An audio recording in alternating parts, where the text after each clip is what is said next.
الشيطان الرجيم بسم الله الرحمن الرحيم وصلى الله على محمد وعلى آله الطيبين الطاهرين ولعنة الله على أعدائهم أجمعين أما بعد আমার প্রিয় দর্শক ও শ্রোতাবৃন্দ আসসালামু আলাইকুম ওয়া রাহমাতুল্লাহি ওয়া বারাকাতুহু। আপনাদের সকলকে আন্তরিক সালাম ও শুভেচ্ছা জানিয়ে আজকের অনুষ্ঠান ইসলামিন বাংলায় আপনাদেরকে স্বাগতম জানাই। আশা করি আপনারা যে যেখানে আছেন ভালো আছেন, কুশল ও মঙ্গলে আছেন, সুখে থাকুন, শান্তিতে থাকুন, সমস্ত প্রকারের দুঃখ কষ্ট থেকে মুক্তিতে থাকুন। আল্লাহ রব্বুল আলামিনের কাছে এই কামনা করি। যারা অসুস্থ আল্লাহ তাদেরকে সুস্থতা দান করুন, যারা ঋণে ভুগছে আল্লাহ তাদেরকে ঋণ মুক্তি করুন। ওইরূপ যাদের জীবনে কোনো প্রকারের অভাব বা অশান্তি আছে আল্লাহ রব্বুল আলামিন তাদের সকলের জীবনে সুখ শান্তি দান করুন ও সকলের মনোকামনা আশাকে পূরণ করুন। আমাদের সকলকে সৎ পথে চলার, অসৎ পথ থেকে দূরে থাকার এবং এক অপরকে সৎ উপদেশ দেওয়ার তৌফিক দান করুন। আমরা যেন সত্য বা হক জিনিসকে জেনে শুনে মেনে তার উপরে আমাল করে সেটা অন্যদের সামনে তুলে ধরতে পারি বা সকলের কাছে পৌঁছে দিতে পারি। আল্লাহ রব্বুল আলামিন আমাদেরকে সেই মনোবল ও নেক তৌফিক দান করুন। আমিন ইয়া রাব্বাল আলামিন। এই দোয়ার সঙ্গে আজকের পর্ব শুরু করতে চলেছি। বিনা কোনো ভূমিকায় সরাসরি আপনাদের পাঠানো পেন্ডিং প্রশ্নের উত্তর দিতে চাই। তাই আসুন দেখি কোথা থেকে কে কী প্রশ্ন করছেন বা কে কী জানতে চাচ্ছেন। আগে একটি লিখিত চিঠি পড়ব, তারপরে আপনাদের পাঠানো অডিও রেকর্ডিং বা ভয়েসমেল প্লে করব। আসসালামু আলাইকুম, জনাব মাওলানা সাবির রাজা সাহেব। আমি নদিয়া জেলা থেকে সুরাজ শেখ বলছি। মাওলানা সাহেব, আমার প্রশ্ন হলো, যারা মদ পান করে ইসলাম তাদের জন্যে কি বলেছে এবং আহলে বায়ত এদের জন্যে কি বলেছেন, এ বিষয়ে আপনি একটু আলোচনা করবেন। ওয়ালাইকুম আসসালাম ওয়া রাহমাতুল্লাহি ওয়া বারাকাতুহু। আমার প্রিয় ভাই সুরাজ শেখ সাহেব, আপনার চিঠি লেখার জন্যে এবং সুন্দর একটি বিষয় জানার জন্যে যে প্রশ্ন রেখেছেন তার জন্যে ধন্যবাদ জানাই। পবিত্র কিতাব কোরআনে মজিদে আল্লাহ রব্বুল আলামিনের ইরশাদ হচ্ছে, ইয়া আইয়ুহাল্লাযীনা আমানু ইন্নামাল খামারু ওয়াল মাইসির ওয়াল আনসাব ওয়াল আজলাম রিজসুম মিন আমালিশ শায়তান ফাজতানিবুহু লাআল্লাকুম তুফলিহুন। মদ কি জিনিস, কত তুচ্ছ পদার্থ। এই আয়াত বলছে, হে বিশ্বাসীগণ, মনে রেখো মদ, সর্বপ্রথম মদের জিকির হয়েছে। ইন্নামাল খামারু, মদ, মাইসার, জুয়া, মানে যেগুলো জুয়া খেলা হয়, ওয়াল আনসাব, মানে ভবিষ্যবাণী করা, জ্যোতিষী বিদ্যা, প্লাস অনেকরা আছে প্রাচীন যুগে তারা চেহারা বা আকৃতি দেখে বংশের পরিচয় বলে দিত। তো এগুলো অনেক সময় সত্য হতো, আবার অনেক সময় মিথ্যাও হতো, যার কারণে অশান্তির সৃষ্টি হতো। তাই এই সমস্ত জিনিসকে ওয়াল আজলাম,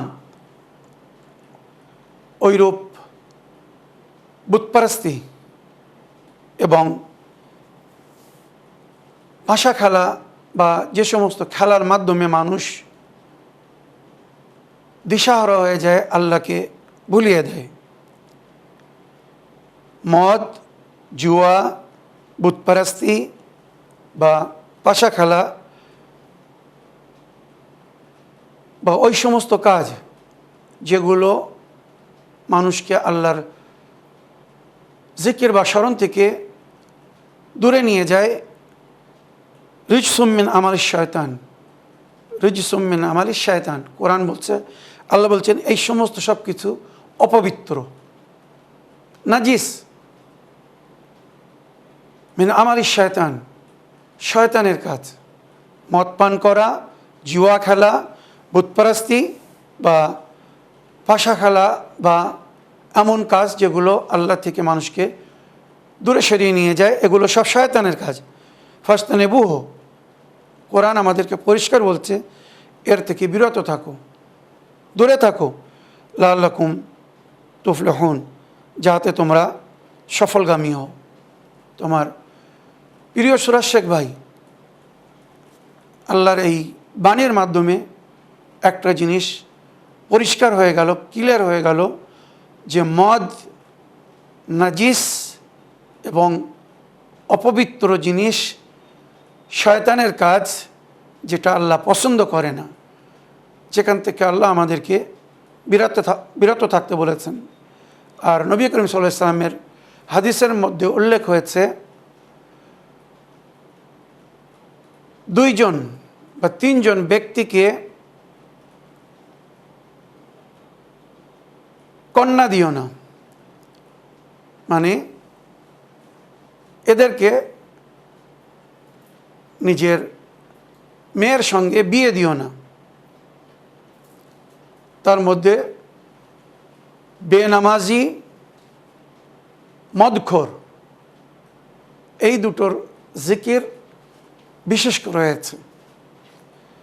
বেনামাজি, মদখোর আর নাসিবি। বেনামাজি, মদখোর আর নাসিবি। নাসিবি মানে নবী ও নবীর আহলে বায়তের দুশমন, নবী ও নবীর আহলে বায়তের যারা শত্রু, তাদেরকে নাসিবি বলা হয়েছে। তো শরিয়াতে এই 3 জনের জন্যে বা এই 3 প্রকারের লোকের জন্যে পরিষ্কার নিষেধ করা হয়েছে। এদেরকে মেয়ে দিও না, এরা যদি মারা যায় তো এদের জানাজায় শরিক হয়েও না, মানে এদের জানাজায় গিয়ে নামাজে জানাজা পড়ো না। আর তৃতীয়, এদেরকে মুসলমানদের কবরস্থানে দাফন করো না। চিন্তা করুন, বেনামাজি, মদখোর আর নাসিবি 3 জনকে সমান ক্যাটাগরিতে রাখা হয়েছে। যারা নামাজ পড়ে না, আল্লাহর নজরে কত তুচ্ছ, ওইরূপ যারা মদ পান করে আল্লাহ ও রসুলের নজরে তারা কত তুচ্ছ, আর ওইরূপ যারা নবী ও নবীর আহলে বায়ত থেকে ঘৃণা করে আল্লাহ ও রসুলের নজরে তারা কত তুচ্ছ যে তারা যদি মারা যায় তো তাদের জানাজায় শরিক হতে নিষেধ করা হয়েছে। মুসলমানদের কবরস্থানে তাদেরকে দাফন করতে মানা করা হয়েছে, আর তাদেরকে মেয়ে দিতে নিষেধ করা হয়েছে। আমার মনে হয় এর চেয়ে তো বেশি বলার প্রয়োজন নেই। একজন মদখোর, বেনামাজি আর আহলে বায়তের দুশমন, আল্লাহ ও রসুলের নজরে তারা মানুষ না, পশু বা পশুর চেয়ে তো অদম। কেননা যদি তারা ভালো মানুষ হয়ে থাকতো তো এই ধরনের হুকুম তাদের জন্যে আসতো না। আমার প্রিয় ভাই, আশা করি আপনার প্রশ্নের আপনি উত্তর পেয়েছেন। এবারে একটি অডিও প্লে করি, দেখি কোথা থেকে কে কে জানতে চাচ্ছেন বা কে কি বলতে চাচ্ছেন। আসসালামু আলাইকুম সাব্বির রাজা ভাইজান, আশা করি আপনি আপনার পরিবারের সকলকে নিয়ে ভালো আছেন, সুস্থ আছেন। ভাইজান, আমি বাংলাদেশ থেকে লতা বলছি। ভাইজান, আমি সূরা হজের 75, 76, 77 আয়াতে আল্লাহ এখানে যাদের কথা বলেছেন, আপনি যদি এই আয়াতগুলো আমাদেরকে একটু বুঝিয়ে বলতেন এবং যাদের কথা বলেছেন তাদের সম্পর্কে আমাদেরকে জানাতেন, তাহলে আমরা উপকৃত হতাম। আসসালামু আলাইকুম ওয়া রাহমাতুল্লাহি ওয়া বারাকাতুহু। ওয়ালাইকুম আসসালাম ওয়া রাহমাতুল্লাহি ওয়া বারাকাতুহু। আমার প্রিয় বোন বা আপা, আপনার ভয়েসমেলের জন্য, আপনি যে ভয়েসমেল করেছেন তার জন্য আপনাকে ধন্যবাদ জানাই। এই আয়াত পড়ে তার অনুবাদ বা ব্যাখ্যা করার আগে আমি সতর্কতার সঙ্গে বা সতর্ক করার জন্যে বলে দিতে চাই সূরা হজের আয়াত নম্বর ৭৭ পড়লে বা শুনলে সেজদা ফরজ হয়ে যায়। মনে রাখবেন, কোরআনের যে সমস্ত আয়াতের মধ্যে বা যে সমস্ত আয়াত পড়লে সেজদা করতে বলা হয়েছে, তার মধ্যে একটি আয়াত হচ্ছে সূরা হজের আয়াত নম্বর ৭৭। আমি পড়ছি, হয়তো এখন এই অবস্থায় আমি সেজদা করতে পারবো না, আমি শুটিংয়ে আছি, চেয়ারের উপরে বসে আছি, তবে আমি শুটিংয়ের পরে অবশ্যই সেজদা করব, যদিও এটা সুন্নত সেজদা। তবে আপনারা যেখানে আমাকে শুনছেন, যদি সেজদা করা সম্ভব হয় তো এই আয়াত শোনার পরে আপনারা অবশ্যই সঙ্গে সঙ্গে সেজদা করবেন। আর সঙ্গে সঙ্গে যদি সেজদা না করতে পারেন, পরে সেজদা করবেন। আর সেজদা করার সময় এইভাবে জিকির করবেন, আল্লাহুম্মা লাকা সাজাদতু ওয়া বিকা আমানতু ওয়া আলাইকা তাওয়াক্কালতু ফাকতুবনি মা'আর রাকিঈন ওয়াস সাজিদিনা লাকা ইয়া রাব্বাল আলামিন। যদি এই দোয়া না পড়তে পারেন, সুবহানাল্লাহি সুবহানাল্লাহি সুবহানাল্লাহ সুবহান রাব্বিয়াল আলা ওয়া বিহামদি, এটা পড়বেন, যেটা নর্মাল আমরা সেজদায় পড়ে থাকি। আর যদি সম্ভব হয় তো সুব্বুহুন কুদ্দুসুন রব্বুনা রব্বুল মালাইকাতি ওয়ার রূহ, এই জিকির বা এই বিরত করবেন। আসুন আয়াত পড়ে তার ব্যাখ্যা করি। আল্লাহ রব্বুল আলামিন সূরা হজের আয়াত নম্বর ৭৫ বলছেন, আল্লাহ ইয়াস্তাফি মিনাল মালাইকাতি রাসূলান, আল্লাহ মালায়েকাদের মধ্যে থেকে, ফেরেশতাদের মধ্যে থেকে কিছুকে রসুল রূপে নিযুক্ত করেছেন। আপনারা জানেন,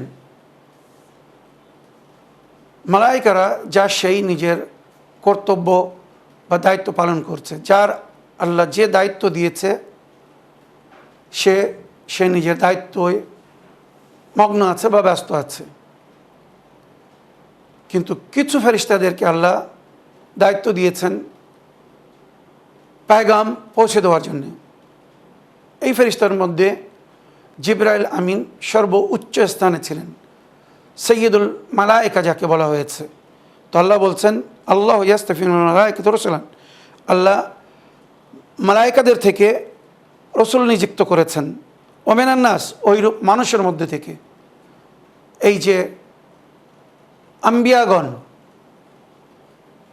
নবীরা, ১,২৪,০০০ নবী, এনাদের মধ্যে ৩১৩ জন রসুল ছিলেন।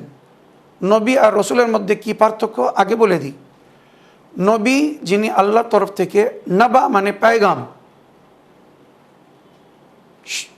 সন্দেশ বা খবর গ্রহণ করেন, আল্লাহর তরফ থেকে ওনাদেরকে খবর দেওয়া হয়, মেসেজ বা পায়গাম দেওয়া হয়, সেটাকে শুনে ওনারা তার উপরে আমল করেন।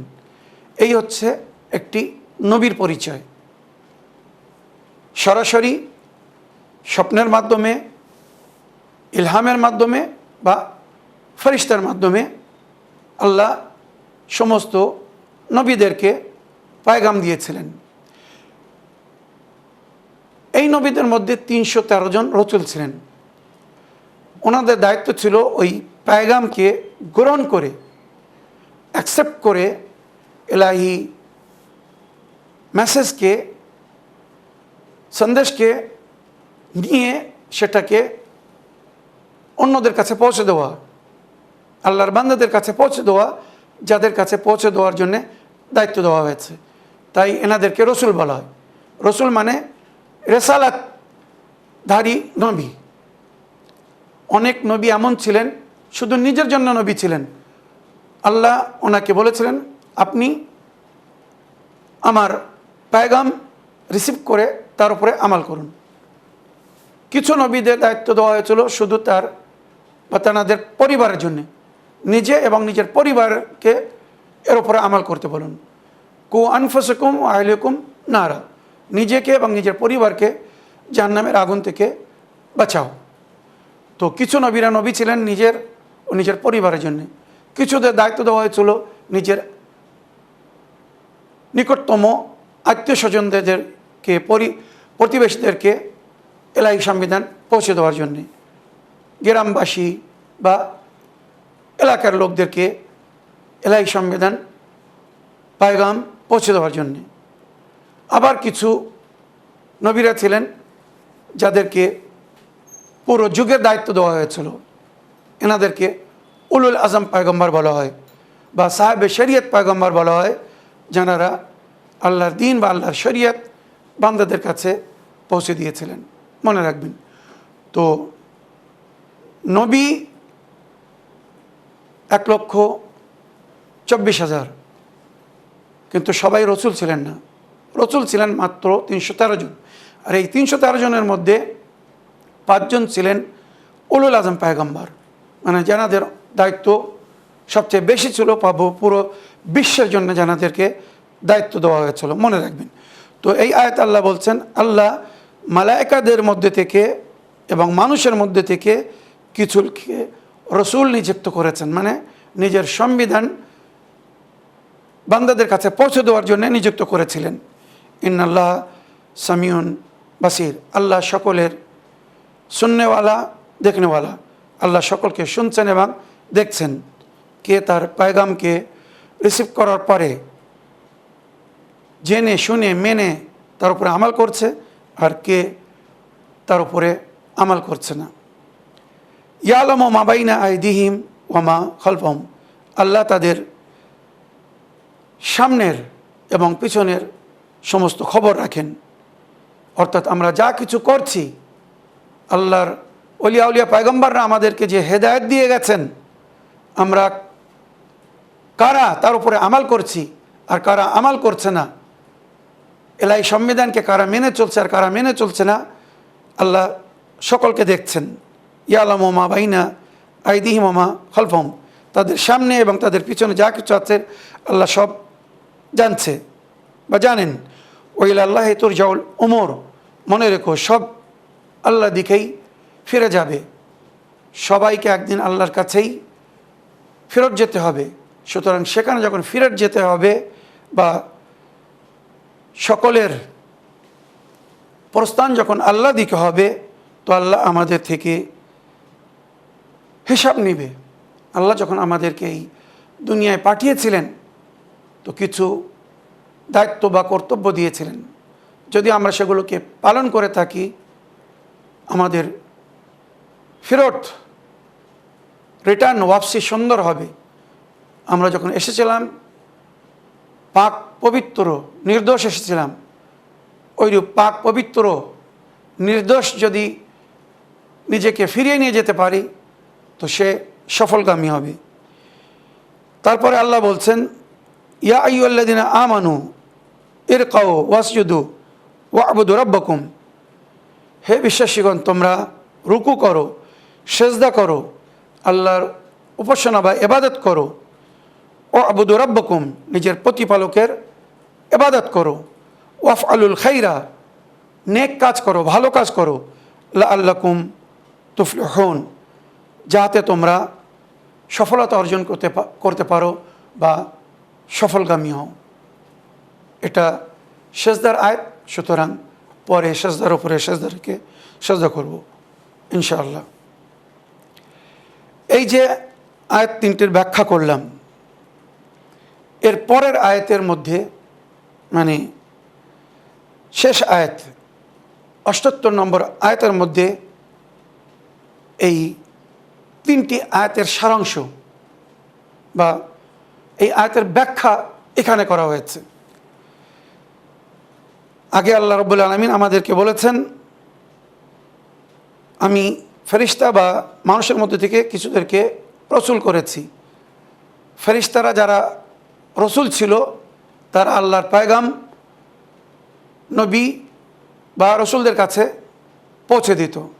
এবারে ওই পয়গম্বর বা রসুলরা সেগুলোকে আবার আল্লাহর সাধারণ বান্দাদের কাছে পৌঁছে দিতেন, যাতে বান্দা তার উপরে আমাল করে। তো যারা আমাল করবে তারাই সফলতা অর্জন করবে। আর সেই সমস্ত পয়গম্বরের মধ্যে আল্লাহর উপাসনা, ইবাদত, রুকু, সেজদা বা নেক কাজের আল্লাহ আদেশ করেছিলেন। যারা এগুলোকে ফলো করবে, মেনে চলবে, পালন করবে, আল্লাহ বলছেন লাআল্লাকুম তুফলিহুন, যাতে তোমরা সফলগামী হও। নিঃসন্দেহে তারা সফলগামী হবে। ওয়াজাহিদু ফি সাবিলিল্লাহি, এবারে আল্লাহ বলছেন তোমরা আল্লাহর পথে জিহাদ করো। হাক্কা জিহাদিহি, জিহাদের হক আদায় করো। যে যেভাবে পারবে আল্লাহর পথে জিহাদ করবে। কোরআনের বহু আয়াতের মধ্যে জিহাদের হুকুম এসেছে। জাহেদু বে আমওয়ালিকুম ওয়া আনফুসিকুম, নিজের মাল দিয়ে, জান দিয়ে জিহাদ করো। যদি মাল দিয়ে, জান দিয়ে জিহাদ না করতে পারো, বে আলসানাতিকুম, নিজেদের ভাষা দিয়ে, জবান দিয়ে জিহাদ করো। অন্যায়ের বিরুদ্ধে আওয়াজ তোলো। ওয়াজাহিদু ফিল্লাহি হাক্কা জিহাদে, আল্লাহর সম্পর্কে জিহাদ করো, যেটা জিহাদের হক। ওয়া হুয়া ইজতাবাকুম, সেই আল্লাহ তোমাদেরকে নিযুক্ত করেছেন, দায়িত্ব দিয়েছেন। এই দায়িত্বকে পালন করো, নিজের কর্তব্যকে বোঝো, তার উপরে আমাল করো। ওয়ামা জাআলা আলাইকুম ফিদ্দীনে মিন হারাজিন, আর দিনের মধ্যে কোনো হারাজ নেই, মানে আল্লাহর সংবিধানের মধ্যে কোনো এমন জিনিস নেই যেটা করলে মানুষের ক্ষতি হবে, সমস্যায় পড়ে যাবে, ক্ষতিগ্রস্ত হবে, বিপদে পড়ে যাবে। এলাহি সংবিধান এমন না, বরং এলাহি সংবিধান মানুষকে সুন্দরভাবে জীবনযাপন করার জন্য দেওয়া হয়েছে। দিন, ধর্ম মানে কি? Rule and system of life, কিভাবে আমরা জীবনযাপন করব, সেই নিয়ম শৃঙ্খলা বা পদ্ধতির নাম হচ্ছে দিন। তাই আল্লাহ নিজের দিনের নাম রেখেছেন ইসলাম, মানে শান্তি। আল্লাহ আমাদের জন্য শান্তি চান, শান্তি চেয়েছেন। আমরা যেন শান্তিপূর্ণভাবে জীবনযাপন করি। আর শান্তি বজায় রাখার জন্যে যে কাজ করার দরকার সেই কাজ যেন আমরা করি। এমন কোনো কাজ যেন আমরা না করি যেটা শান্তিকে ভঙ্গ করবে, সমাজে অশান্তির সৃষ্টি করবে বা মানুষের মধ্যে বিশৃঙ্খলা ঘটাবে। ওয়ামা জাআলা আলাইকুম ফিদ্দীনে মিন হারাজিন মিল্লাতা আবিকুম ইব্রাহিম, মনে রাখবেন সর্বপ্রথম ইসলাম বা এক মুসলিম রূপে যিনি দ্বীনের কাজ করেছিলেন উনি ছিলেন হযরত ইব্রাহিম। আনা আউয়ালুল মুসলিমিন, উনি নিজেকে বলেছিলেন আমি প্রথম মুসলমান। আর ওনার দিনকে দিনে হানিফ, মানে মায়া, মহব্বত, ভালোবাসার দিন, শান্তির দিন। তাই নবীর পরিবার, নবীর বংশধারীরা দিনে হানিফের ওপরে ছিলেন। যে দিনকে বা যে দিনের মান্যকারীকে জানাবে ইব্রাহিম মুসলমান নাম দিয়েছিলেন। মিল্লাত আবিকুম ইব্রাহিম ওয়া সাম্মাকুম মুসলিমিন, ওই ইব্রাহিম নবী নিজের সন্তানদেরকে নিজের মিল্লাতকে মুসলমান বলে রেখেছিলেন। ওয়া সাম্মাকুম মুসলিমিন, যারা দিনে ইব্রাহিমের ওপরে ছিল তারা সবাই মুসলমান ছিল। মিন কাবল, আগে থেকেই এই নাম নিযুক্ত করা হয়েছিল তাদের জন্য।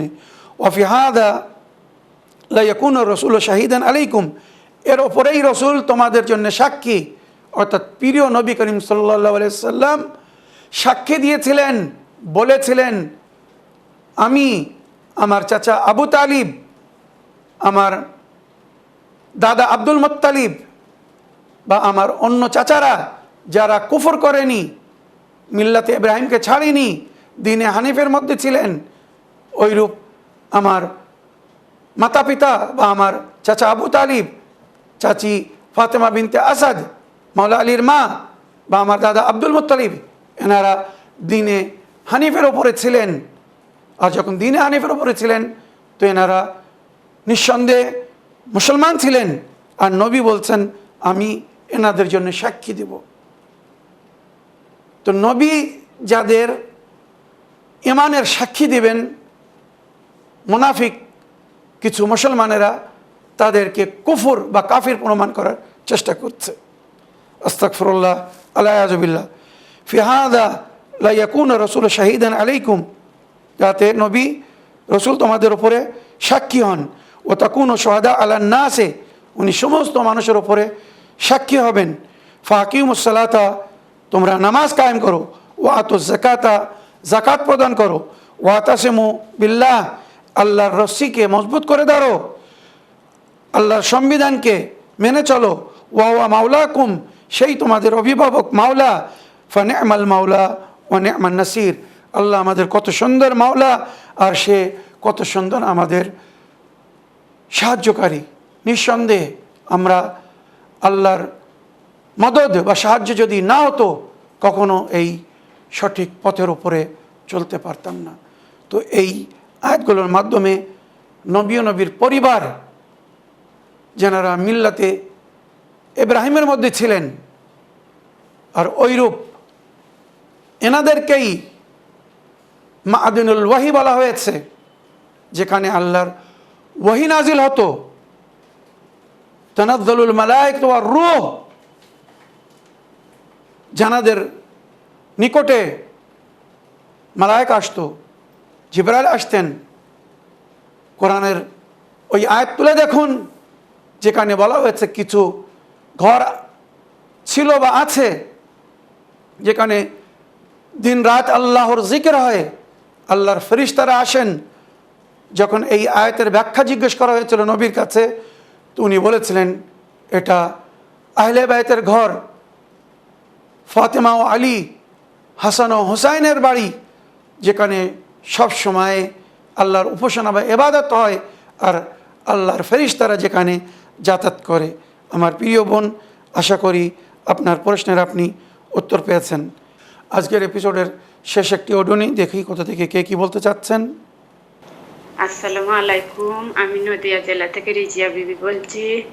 হুজুর, আমার একটা আবেদন ছিল, ইমাম আলী আলাইহিস সালামের জীবনী থেকে একটা মজেজা শোনাবেন।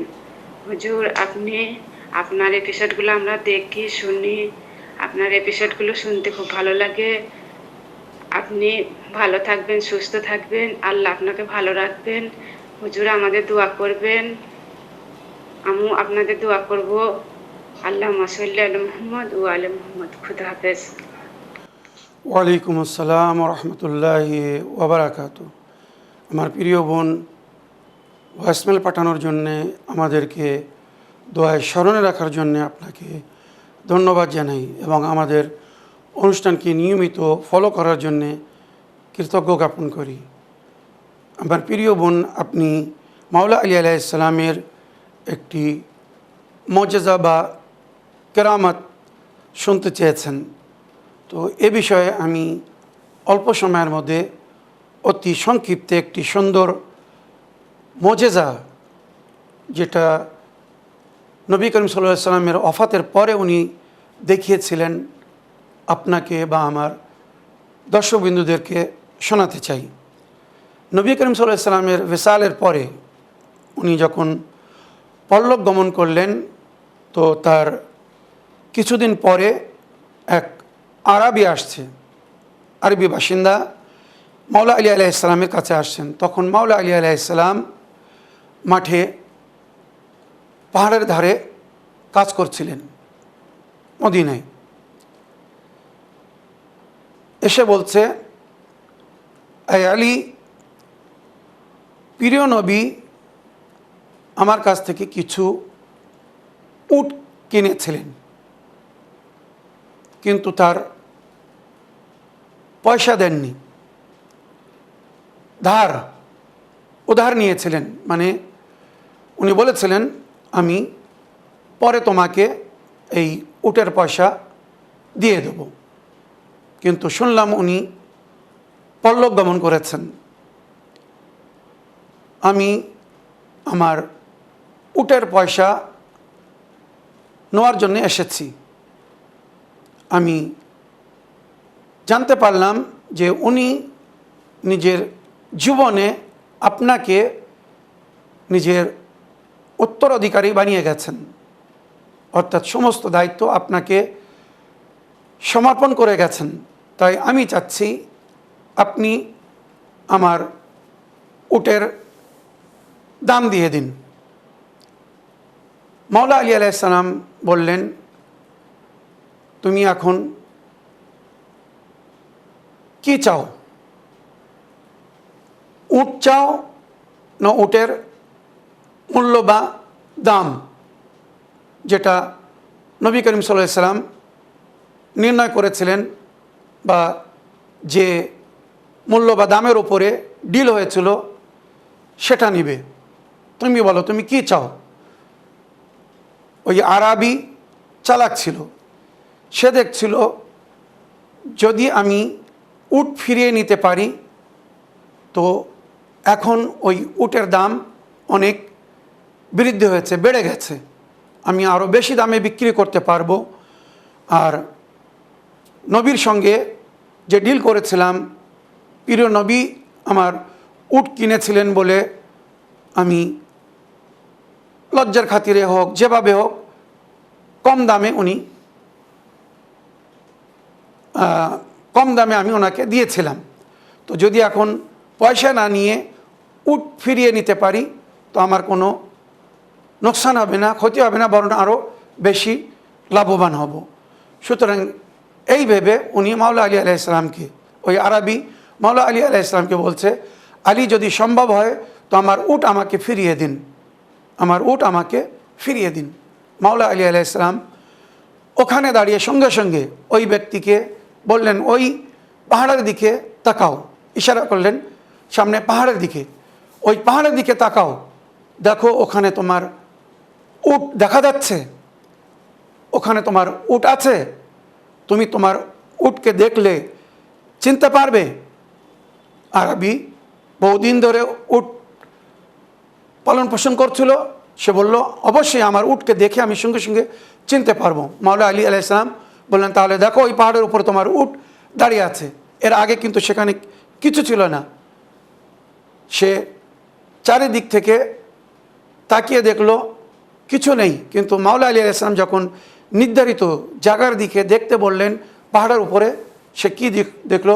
ওখানে তার উট দাঁড়িয়ে আছে। সঙ্গে সঙ্গে সে চিনতে পারলো।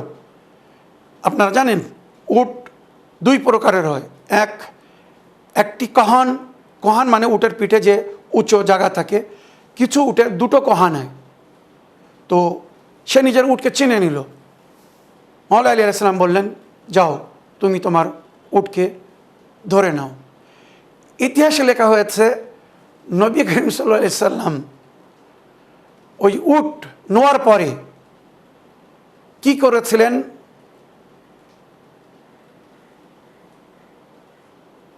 কোনো প্রয়োজনীয় ব্যক্তিকে দান করে দিয়েছিলেন। হয়তো তার মধ্যে একটি কি দুটো উট আল্লাহর পথে কোরবানি করে খাইয়ে দিয়েছিলেন। কিন্তু মাওলা আলী আলাইহিস সালাম পুনরায় ওই ব্যক্তিকে সেই উট ফিরিয়ে দিয়েছে যে উট হয়তো মদিনায় ছিল না সে সময়। এই ছিল মাওলা আলী আলাইহিস সালামের একটি চমৎকার মজেজা। তখন ওই আরবি বলছে, আয় আলী, আমি ভেবেছিলাম আমার উট হয়তো জবাই করে নাহের করে খেয়ে ফেলা হয়েছে, কি আমার উট কেউ এখান থেকে নিয়ে চলে গেছে। নবীর পরলোক গমনের পরে আমার উট আমি যেমন ওনাকে দিয়েছিলাম, ওনার হাতে তুলে দিয়েছিলাম, সেই উট তেমনই আছে। এটা ছিল মাওলা আলীর চমৎকার। তাই এ বিষয়ে মাওলা আলী বা আলী ইবনুল হোসেন ইমাম জাইনুল আবদিন আলাইহিস সালাম বলেছেন, ওই ব্যক্তি কখনো ইমাম হতে পারে না যে চমৎকার দেখানোর ক্ষমতা রাখে না, যে মজেজা দেখানোর ক্ষমতা রাখে না। তো এইভাবে আমাদের সমস্ত ইমামরা নিজেদের ইমামাতের প্রমাণ বা সাক্ষী দিয়েছিলেন নিজেদের মুজিজা বা কেরামাতের মাধ্যমে। আমার প্রিয় বোন, আশা করি আপনি বা আমার দর্শকবৃন্দরা খুশি হয়েছেন আর এই ঘটনা থেকে লাভবান হয়েছেন। এই বলে আমার আজকের বক্তব্য এখানে শেষ করলাম। ওয়া আখিরু দাওয়ানা আলহামদুলিল্লাহি রাব্বিল আলামিন। আসসালামু আলাইকুম ওয়া রাহমাতুল্লাহি ওয়া বারাকাতুহু।